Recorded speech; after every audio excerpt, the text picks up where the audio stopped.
Mr. Chair, Mr. Chair, bago po may paliwanag ni Dr. Servando, gusto ko lang po itanong sa nag-present kanina, kung implementable na yung binabanggit mo, DOST, yung plastic na natutunaw, is that now implementable o you're still researching on it? Meron pong bahagi nun na implementable na po. In fact, meron pong mga startups na nagbebenta na po ng ganitong plastic na pwede na po mag-implement. Pero ang nag-i-implement po niyan, dapat ang DPWH sa MMDA, di po ba? Yes po. Actually, we're also even reaching out even to businesses kasi po alam naman natin na sila po yung nagpapakete ng kanilang mga products. So we're heavily promoting po yung mga resulta po ng ating mga R&D para po matangkilik ng mga businesses para yung po yung gamitin nila sa kanilang mga produkto. Kaya po, meron tayong mga startup grant funds din para yumapo po yung ating mga technologies na dinevelop. Well, Mr. Chair, we would like to fast track the implementation of such because matindi na po ang problema ng flooding natin sa Metro Manila. Di po ba? Yes po, Your Honor.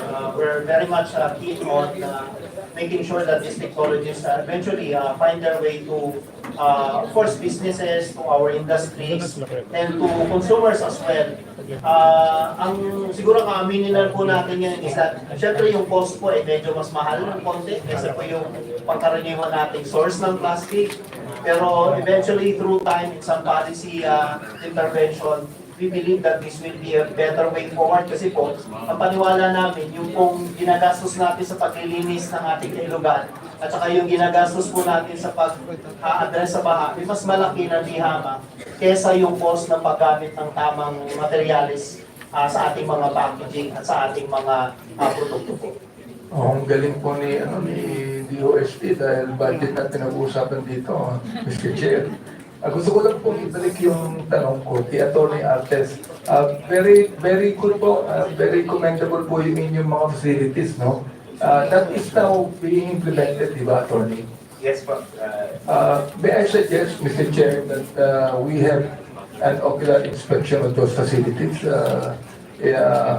in your capacity as Chairman of the Public Accounts, or perhaps Chairman po ng Public Works, mas maganda po na tayo, we could be able to actually go there and inspect these facilities. Pwede po ba yan? That's my suggestion.